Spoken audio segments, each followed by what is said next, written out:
आज वैसे जिन विषयों पर डिमांड लाया गया है पूरी चर्चा हुई है, लेकिन मैं प्रारंभ करता हूं अपनी बात को शिक्षा से। और हमें नहीं लगता कि इस पर कुछ विशेष कहने की जरूरत है, लेकिन नेशनल मंडेला की वो पंक्ति जो एजुकेशन के इंपॉर्टेंस पर उन्होंने कहा था कि education is the most powerful weapon which you use to change the world, जिसके उपयोग से दुनिया को आप बदल सकते हैं। लेकिन आज उसके महत्व को समझाने की जरूरत नहीं है। गरीब से गरीब झोपड़ी में रहने वाला भी व्यक्ति शिक्षा के महत्व को अब समझने लगा है। जो हैंड टू माउथ है, जो कमाएगा और खाएगा, वो भी अपने बेटा बेटी को अच्छी शिक्षा देना चाहता है। इतनी लोगों में जागरूकता हो गई अध्यक्ष महोदय, और ये बात सर्वविदित हो गया कि जो पहले पुरानी कहावत थी कि जहां सरस्वती रहेगी लक्ष्मी नहीं रहेगी, अब बदल चुका है परिदृश्य। अब तो जहां सरस्वती रहेगी वहीं लक्ष्मी रहेगी। इसलिए हमने कहा कि इस परिदृश्य को समझाने की जरूरत नहीं है, और इन्हीं चीजों को समझते हुए जो भी सरकारें रही उन्होंने पूरा प्रयास किया कि भाई शिक्षा एक एक लोगों तक कैसे पहुंचे। पूरे देश में सर्व शिक्षा अभियान लाया गया, समग्र शिक्षा अभियान लाया गया, और उसके परिणाम अच्छे निकले अध्यक्ष महोदय। और आज मैं बड़े दावे के साथ कह सकता हूं कि इन वर्षों में कुछ कालखंडों में शिक्षा के क्षेत्र में काफी अच्छा काम भी हुआ है, कहीं दो राय नहीं है। लेकिन जो मेरे 30 वर्षों का राजनीतिक अनुभव रहा कि पिछले समय जो हमने देखा कि हमने दुनिया में कोई ऐसी सरकार नहीं देखी जो सरकारें स्कूलों को बंद कराती है। पहली सरकार हमने देखी इस झारखंड में रघुवर जी की सरकार, बुरा नहीं मानना चाहिए जो सच है। हमने सक्रिय राजनीति में 30-32 वर्षों से हूं अध्यक्ष महोदय। कोई देश की सरकार, कोई राज्य की सरकार, कोई हमें बता दे जो स्कूलों को बंद कराता, वो पहली सरकार जिन्होंने 4000 स्कूलों को बंद करा दिया। अध्यक्ष महोदय, मैं उस विषय की ओर नहीं जाना चाहता क्यों बंद करा, लेकिन इस सरकार से आग्रह होगा कि कांग्रेस के भी मैनिफेस्टो में है और झारखंड मुक्ति मोर्चा के भी मैनिफेस्टो में है कि बंद स्कूलों को हम चालू कराएंगे। हमारे अध्यक्ष जी सामने ही बैठे हैं जो कांग्रेस के अध्यक्ष हैं। तो हमें लगता है कि और सरकार बनने के बाद दुर्भाग्य हम सबों का, जो हमारे शिक्षा मंत्री थे कोरोना के शिकार हो गए, हम सब आज भी प्रार्थनारत हैं भगवान से कि भाई जल्दी उन्हें स्वस्थ करें। काफी सक्रिय लोगों में से एक है। तो उन्होंने भी कहा था कि इन बंद स्कूलों को हम जल्दी शुरू कराएंगे, सरकार की भी इच्छा। तो मेरा इतना ही आग्रह होगा, इस पर सरकार को जरूर विचार करना चाहिए, क्योंकि यह शिक्षा क्षेत्र में एक बड़ा काला धब्बा है। उन स्कूलों को खुलवाने का प्रयास करना चाहिए। एक तो पहली बात यह अध्यक्ष महोदय। दूसरी बात मैं कहना चाहता हूं अध्यक्ष महोदय,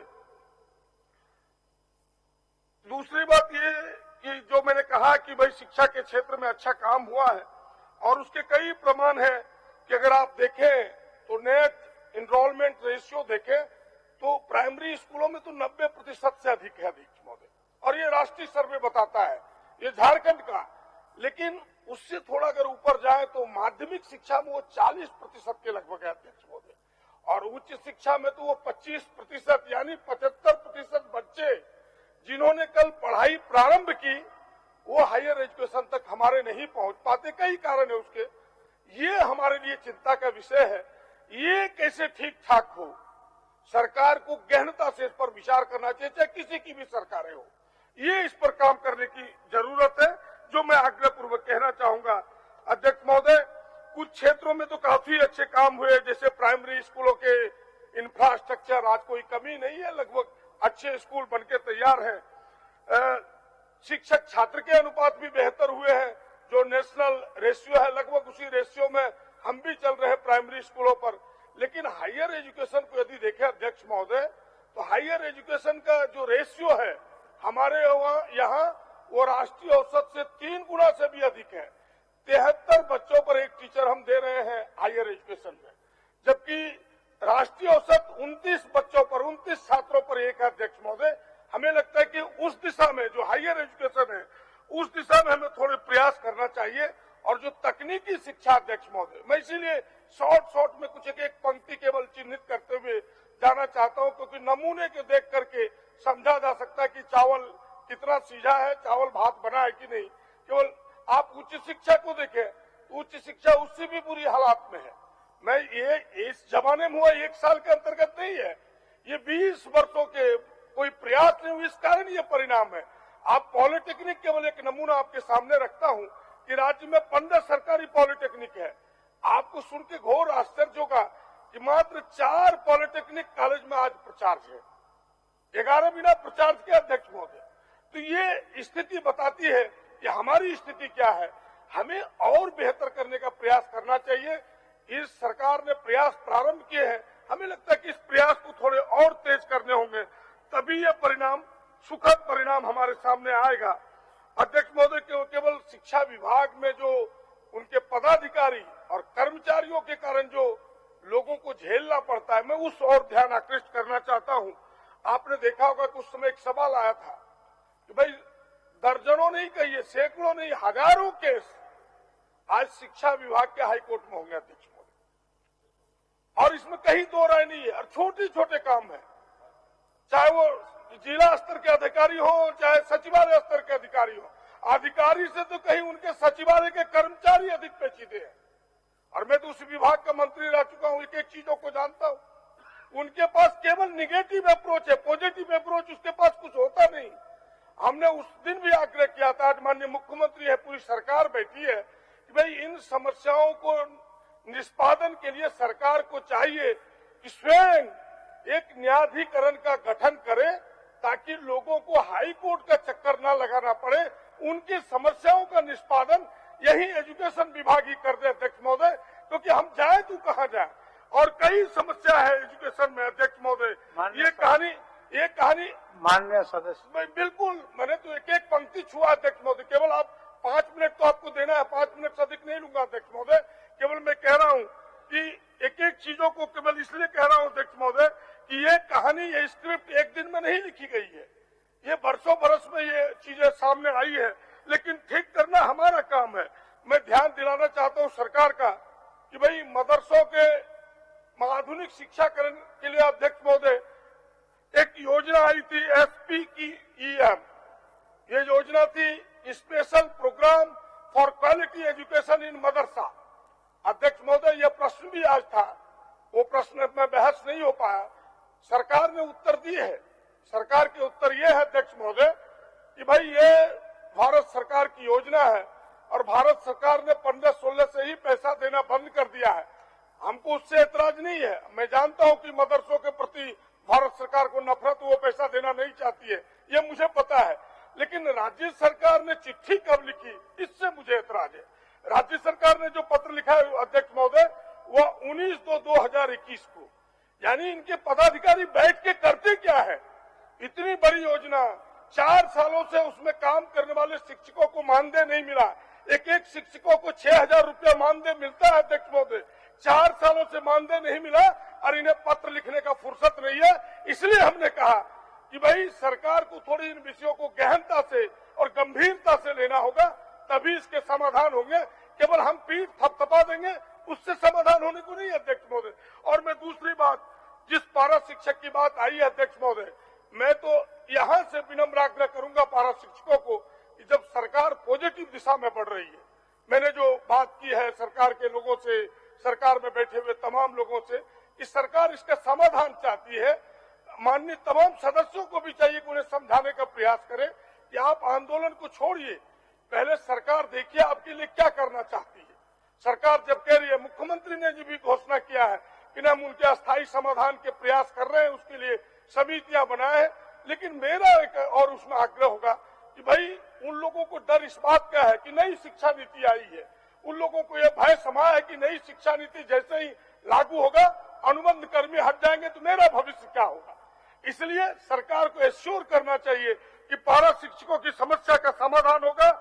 कस्तूरबा विद्यालय में कार्यरत है वो मान्य सदस्य कुछ समय, केवल 3-4 पंक्तियां अध्यक्ष महोदय, कुछ दूसरे सदस्यों के लिए भी छोड़ दीजिए। शिक्षक शिक्षिकाएं हो, शिक्षक कर्मचारी हो, दैनिक भोगी हो, चाहे मॉडल स्कूल में हो, एकेडमिक काउंसिल में काम करने वाले लोग हो, या पूर्व बहालियां जो पाइपलाइन में अब तक पेंडिंग है, जिसे सरकार ने केवल निरस्त कर दिया तो उससे पिंड नहीं छूटेगा।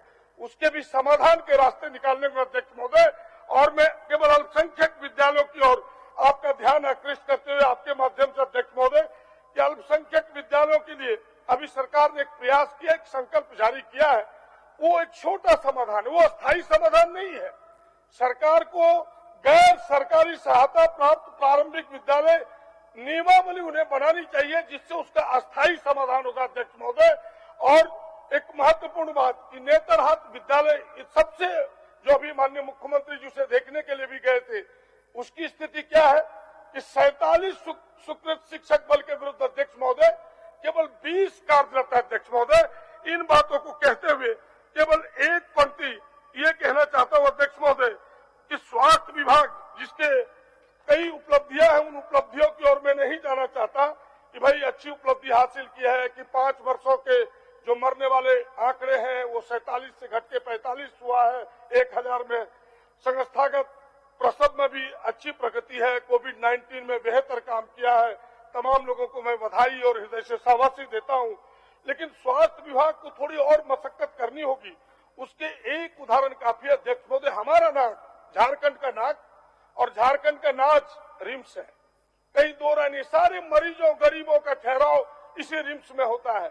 लेकिन कितनी शर्म की बात है कि पूरे रिम्स को हमने मेडाल के भरोसे छोड़ दिया। आपके यहाँ एक सीटी स्कैन 1 साल से अधिक हो गया, सरकार के नाक के नीचे है, सरकार के आंख के सामने है, और आप सीटी स्कैन ठीक नहीं करा सकते। कैसे सरकार को कहे कि ना आप बेहतर कर रहे हैं इन चीजों को? ये तो आपको कराना चाहिए। केवल मेडाल के भरोसे हम छोड़ देंगे, इससे स्वास्थ्य विभाग ठीक नहीं हो सकता। ये चीजें आपको करानी चाहिए अध्यक्ष महोदय। मान्य सदस्य खत्म हो गया अध्यक्ष महोदय, हो गया कि भाई उच्च मेडिकल नहीं, मैं कह रहा था कि चलिए आपकी बात मानते हुए केवल एक टच करना चाहता हूं अध्यक्ष महोदय, तो वो व्याघ्र परियोजना जो मैंने कहा था कि भाई हमें 33% पर्यावरण आच्छादित हो गया, हमारे जंगल आच्छादित हो गया अध्यक्ष महोदय, लेकिन कुछ पैसे यूं ही बर्बाद होते हैं। इसलिए एक अंतिम उदाहरण देके मैं उस ओर ले जाना चाहता हूं सरकार का ध्यान। आप बजट को देखें तो इस साल भी सरकार ने पलामू व्याघ्र परियोजना के लिए 7 करोड़ और फिर पलामू व्याघ्र परियोजना के लिए 6 करोड़ यानी 7.5 और 6 13.5 करोड़ रुपए रखे हैं। और अध्यक्ष महोदय, अभी प्रधानमंत्री जी ने 2018 में जब व्याघ्र अंतर्राष्ट्रीय बाघ दिवस था, उसमें घोषणा की कि 33% बाघों का बढ़ोतरी हुआ है पूरे देश में। लेकिन हमारे झारखंड का इन 10 वर्षों में क्या हुआ?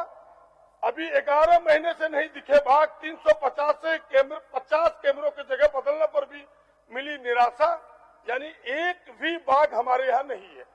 लेकिन हम करोड़ों रुपया प्रति वर्ष दे रहे। एक उदाहरण है हमारे पास कि भाई ये पैसे जा कहां रहे हैं?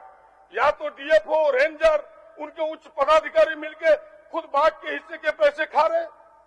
ये प्रमाण है कि भाई इन चीजों को कैसे हम ठीक करें।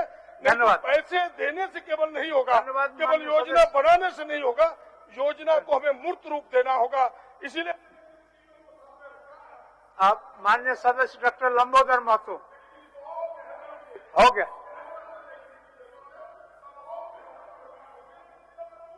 डॉक्टर लंबोदर महतो।